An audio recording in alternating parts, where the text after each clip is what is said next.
On a quiet night in 1995, a gruesome crime shook the peaceful city of Huzhou, Zhejiang. A family was brutally murdered in their home, the scene of the crime as chilling as the deaths themselves. The question echoed across the city: who could commit such a savage act? At the heart of this tragedy was Liu Yongbiao, a man whose literary works had delved deep into the darkest corners of the human mind.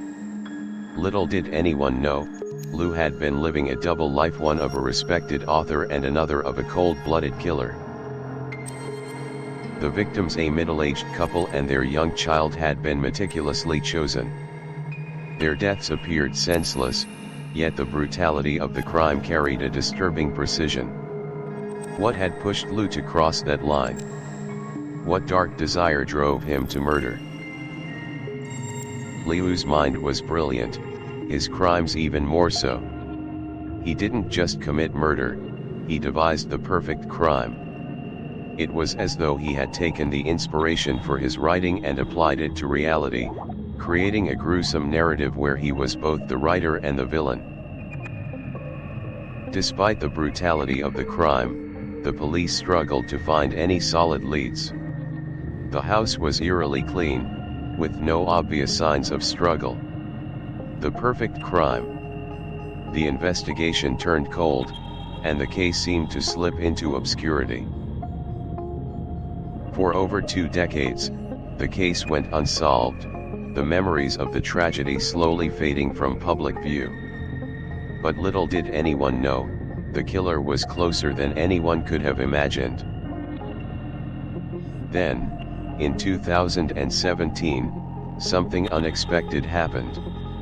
Advances in forensic technology led the police to revisit old evidence. DNA analysis, once limited, had now evolved into a tool that could potentially crack open a case that had long been dismissed. As the investigation reignited, the police began to piece together a chilling connection. Liu Yongbiao, the celebrated crime novelist, was now the prime suspect. But how could a man so embedded in the literary world have committed such an atrocity? The pieces of the puzzle were coming together, but the question remained: why? Why had Liu, who had crafted stories of murder and deceit, turned those dark ideas into a chilling reality? As we uncover the truth behind this horrific crime, one thing is certain: the line between fiction and reality can sometimes be disturbingly thin. Could it be that Liu's stories were a blueprint for his own crimes? The investigation into his psyche begins now. Liu Yongbiao was not just a murderer, he was a man of intellect, a mind that crafted narratives of crime, deceit, and violence. Born in the 1960s in China, Liu's early life was one of simplicity, but his internal world was much more complex. He was fascinated by the human psyche, especially the darkness within. What could drive someone to kill? How could he understand the mind of a murderer without becoming one? From a young age, Liu was drawn to stories of crime and justice. He devoured books about detectives, criminals, and the complexities of human nature. But what sets Liu apart from the average reader is that his stories were not simply for entertainment, they were a blueprint, a way to understand the very essence of crime itself. Psychologically, Liu's obsession with crime might be traced back to his childhood. Raised in an environment where emotions were often ignored and his sense of self undervalued, Liu learned early on that he could not trust others to meet his emotional needs. This neglect likely shaped his worldview, where control became the key to gaining power over his environment and eventually, over life and death. Criminal psychologists argue that some individuals, like Liu, use their intellect to rationalize their own desires. Liu's fascination with the psychology of murder was not just academic, it was personal. He could craft the perfect murder in his mind, write about it, yet also maintain a distance from it.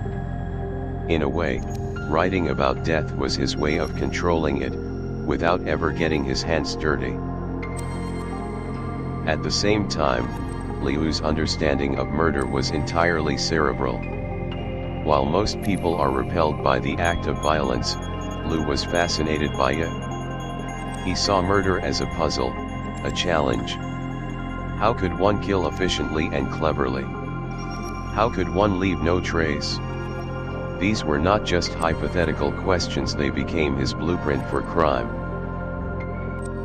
Liu's capacity to compartmentalize his emotions and intellect allowed him to remain detached from the violence he orchestrated. In his mind, the killings were not acts of passion, but acts of control, exercises in domination. This detachment is a hallmark of many serial killers, the ability to separate their emotions from their actions, to see themselves as above the crime they commit. From a psychological standpoint, Liu's crimes were a twisted form of performance. He was a director of his own play, with the world as his stage. His victims, unsuspecting and vulnerable, were cast as his characters. He was never impulsive, each murder was carefully planned, a part of a narrative he had crafted long before the victims even knew they were part of it. This intellectualization of murder is one of the most chilling aspects of Liu's psyche. While most would be consumed by emotion or guilt, Liu was detached. For him, it was all about proving that he could outsmart the system, manipulate others, and control the outcomes of his own life. Murder was simply another problem to solve. His writing gave him the ability to predict and control the outcomes, but it also allowed him to externalize his darkest desires. While most authors simply create characters, Liu gave life to his killers, his victims, and his scenarios, almost as if living vicariously through them. As we dig deeper into Liu's background and his psychological makeup, one question remains: did his fascination with crime lead him to kill? Or did his criminal actions stem from a deeper psychological fracture? Could his creative genius have been harnessed for good, or was this violence always lurking beneath the surface, waiting to emerge? In 1995, Liu Yongbiao turned his twisted fantasies into horrifying reality. His first murder took place in Huzhou, a small city in Zhejiang province, where he brutally murdered a family that had unknowingly become the subjects of his first real-life crime. Liu's victims were a middle-aged couple who ran the guest house, along with their 13-year-old grandson. Liu carefully chose his victims, targeting those who were alone in the isolated guest house. Their murder was not a crime of passion, but rather, a carefully calculated act, one that reflected Liu's need to exert control over his environment. Once inside, Liu used a blunt instrument to kill the family. The violence was swift but merciless, with each blow designed to incapacitate and kill. The method of execution spoke volumes about Liu's approach: clinical, detached, and with no trace of emotion. Psychologically, Liu's first murder was a test. He had spent years imagining this moment, analyzing the best way to commit the crime, and now he was executing his plan with precision. The violence was not random, it was deliberate and methodical, a direct reflection of his ability to control the situation. After the murders, Liu left the scene with calculated care. He had removed all traces of himself: no fingerprints, no personal belongings, and no direct connection to the crime. It was as though the act of murder was just another task to check off his list, a task he completed flawlessly. To the investigators, this appeared to be just another random act of violence, but Liu's method was different. The lack of emotion, the calculated precision, the absence of any obvious motive, these factors set this murder apart from others. It was clear that this was not just a crime, it was a message. For Liu, this murder was not just about ending lives, it was about power. He wasn't simply killing, he was taking control of a situation he could not control in his own life. The lives of his victims were nothing more than pawns in his game of control. Each murder that followed would be a reflection of the one before, with the same elements: control, precision, and an unsettling detachment. Liu's ability to separate himself emotionally from the murder he committed was both chilling and methodical, allowing him to continue without hesitation. As police struggled to make sense of the crime, Liu was already preparing for his next act. The first murder had been just the beginning. His need for control was insatiable, and as each crime unfolded, Liu refined his method, making it harder for the police to catch him. Li's first murder set the stage for what would become a series of brutal, calculated killings. As we dive deeper into the investigation and examine the psychological complexities of Liu, we must ask, was this a crime of passion, or was it a carefully planned series of steps to satisfy his need for control? As the days passed, the brutality of the Huzhou murders left the community shaken, but the police were left with little to go on. The scene was clean, almost too clean. No fingerprints, no DNA, and no witnesses. It was as though the killer had vanished into thin air, leaving behind nothing but a trail of unanswered questions. At first glance, the case appeared to be a random act of violence. But something felt off. The method was too precise, the execution too deliberate. As the police sifted through the details, they began to see the first hint of a pattern, something more than just a simple murder. The first breakthrough came when they realized the victims were not just chosen at random. Each victim had been specifically targeted, each murder carrying an eerie resemblance to a well-thought-out plan. But what connected these victims? Was the killer trying to send a message? The police began to re-examine the crime scene through a psychological lens. Could the killer have been influenced by his own fantasies? A closer look at his background revealed something chilling. Liu Yongbiao, the writer, had long been fascinated by crime, and his works often mirrored the very methods used in the murders. As the investigation progressed, the authorities began to realize that the killer's mind was far more complex than they initially thought. They were not just hunting for a murderer, they were hunting for a mind that had carefully studied and understood the psychology of crime. Investigators began to suspect that Liu, with his intimate knowledge of crime, was using his skills as a writer to outsmart them. His detailed understanding of criminal psychology made him a nearly impossible target. But there was still a glimmer of hope. Something had to tie him to the crime scenes. As weeks turned into months, the police began piecing together more of Liu's psychological profile. They discovered that his novels were not just stories, they were blueprints, meticulously crafted maps of how he would carry out his murders. But could they find the one piece of evidence that would tie him to the crime? The turning point came when a small piece of evidence, previously overlooked, was finally connected to Liu. It wasn't much, a discarded cigarette butt found near the crime scene. But with advanced DNA analysis, it was enough to make a breakthrough. With this new evidence, the authorities had their lead. Liu Yongbiao's DNA matched the sample found at the crime scene, confirming what they had feared: the writer had become a killer. The pieces of the puzzle were finally falling into place, but the biggest question remained: why? The police were ready.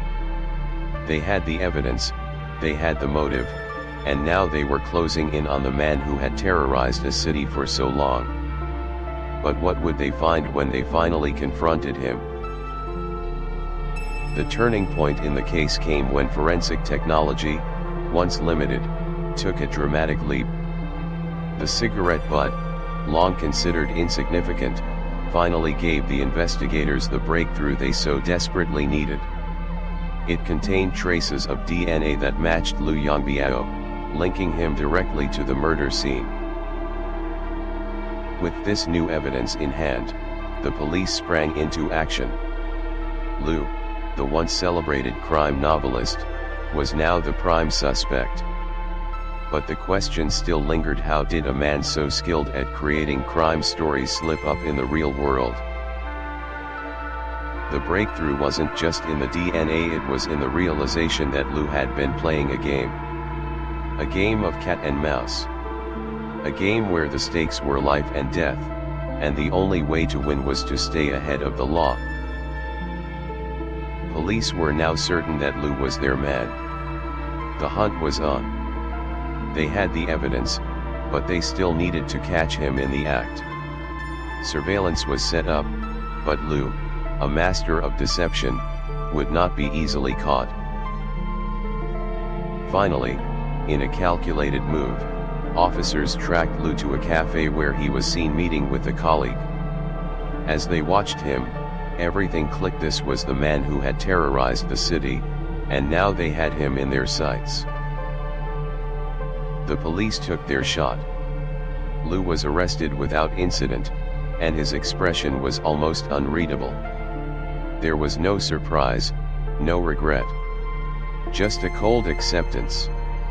It was as if the man who had orchestrated this twisted game had been waiting for the inevitable. At the police station, Liu's confession came quickly, but it was as emotionless as his demeanor. He spoke plainly, recounting the events with chilling detachment. He showed no remorse, just a matter-of-fact recounting of his actions. When asked about his motivations, Liu was candid. It was the ultimate challenge, he said. Could I outwit the system? Could I create the perfect crime, one that even I couldn't be caught for?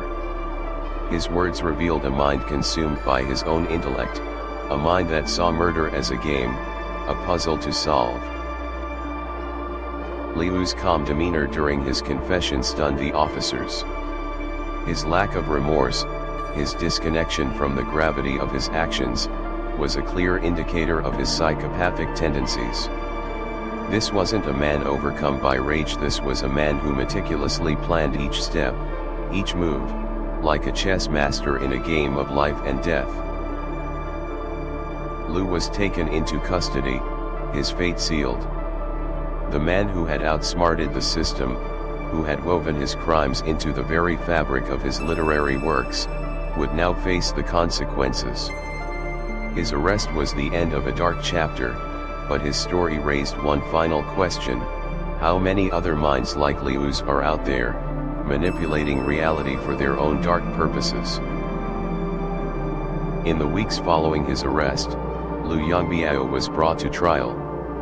The public was both shocked and fascinated by the case. A respected crime novelist who had woven murder into his stories was now standing before the court as a murderer himself. As the trial unfolded, the world watched in disbelief. Liu, a man who had spent years creating crime fiction, now found himself at the center of a real-life horror story. His face remained cold, showing no emotion as the charges were read aloud. It was clear that this was not a man driven by emotion. He was calculating, methodical, and unbothered by the enormity of his actions. During the trial, Liu's defense team argued that he had been influenced by the stress and pressure of his personal life. But the prosecution painted a different picture: a man who, driven by intellectual pride and a need for control, had meticulously planned and executed his crimes. As the evidence piled up, it became clear that Liu's crimes were not the result of a single, impulsive act. They were part of a carefully orchestrated plan. He had used his expertise as a crime writer to craft the perfect murders, manipulating the investigation and staying one step ahead of the authorities. Liu's own writings became damning evidence against him. The prosecutor presented excerpts from his books that eerily mirrored the real-life murders. It was as though Liu had written out his blueprint for the perfect crime, a blueprint he then followed to perfection. Psychologists examining Liu noted that he was not just a cold-blooded killer, but a man who thrived on the intellectual challenge of murder. His motives were not driven by passion or revenge, they were driven by his need to outsmart the system, to prove that he could create the perfect crime and escape detection. Despite his cold demeanor, Liu's personality was far from the typical image of a hardened criminal. He was a man with a twisted sense of pride, one who considered himself an artist in the world of crime. His refusal to show remorse and his indifference to the victims was a chilling indication of the psychological void within him. Throughout the trial, Liu remained unwavering in his stance. He did not deny the murders, nor did he show any sign of regret. His confession was matter of fact, devoid of any emotion or remorse. It was as though he had done nothing more than complete a task he had long set in motion. In the end, the court found Liu guilty of multiple counts of murder. He was sentenced to death. For the families of the victims, this verdict brought some form of closure, but it was impossible to truly heal the wounds left by his actions. The damage had been done, and Liu's legacy would forever be tied to the darkness he created. But as the trial concluded, the question still lingered: how could a man like Liu, who had once been a celebrated author, descend into such a depraved and calculated killer? Was it his literary genius that led him down this dark path, or was it something far more sinister, hidden deep within him all along? Liu Yongbiao's story is one of chilling intellect and cold calculation. A man whose ability to write about crime became the very thing that allowed him to commit it. His murders weren't born out of madness or revenge, they were born out of a twisted need to prove his superiority over both the law and humanity itself. What happens when fiction becomes reality? When the mind that creates the darkest stories finds that its own narrative can be written in blood. Liu's case raises profound questions about the influence of storytelling, the dark power of the mind, and the chilling possibility that genius can sometimes be twisted into something terrifying. His arrest and conviction were a relief to the victims' families, but the true tragedy lies in what Liu's case reveals about the darkness that can lie hidden in plain sight. A successful writer, revered by many, was also the author of real-life horror. How many others, like Liu, are out there, waiting for their moment to turn their darkest thoughts into action? As we reflect on the case of Liu Yongbiao, it's not just the crime itself that disturbs us, but the psychological depth behind it. The ability to compartmentalize one's emotions, to detach from the horror of murder, and to see it as a mere intellectual challenge. It's a chilling reminder of the darkness that can be hidden behind the face of normalcy. Liu's case may have been resolved in court, but the questions it raises about the nature of crime, creativity, and psychological manipulation will continue to linger. What makes a person like Liu? Is it the environment they're raised in, the experiences they've had, or something deeper and darker, something inherent within them? In the end, Liu Yongbiao's story is a tragic one. Not just because of the lives he took, but because of the mind that took them. A mind that could create, write, and manipulate, yet one that used these talents for destruction. It serves as a chilling reminder that not all minds are what they seem. Thank you for joining us in this unsettling journey into the mind of Liu Yongbiao. As we reflect on this case, we are reminded of the importance of vigilance, of understanding the complexities of human nature and the darkness that can exist within even the most unlikely individuals. If you found Liu's story as disturbing as we did, don't forget to subscribe to Crime in Review. Every week, we explore the chilling truth behind real-life crimes, the minds behind them, and the stories that still haunt us today. Join us as we continue to uncover the hidden dangers lurking within the darkest corners of human nature. Until next time, stay curious, stay cautious, and never stop asking questions. Because sometimes, the truth is more terrifying than fiction.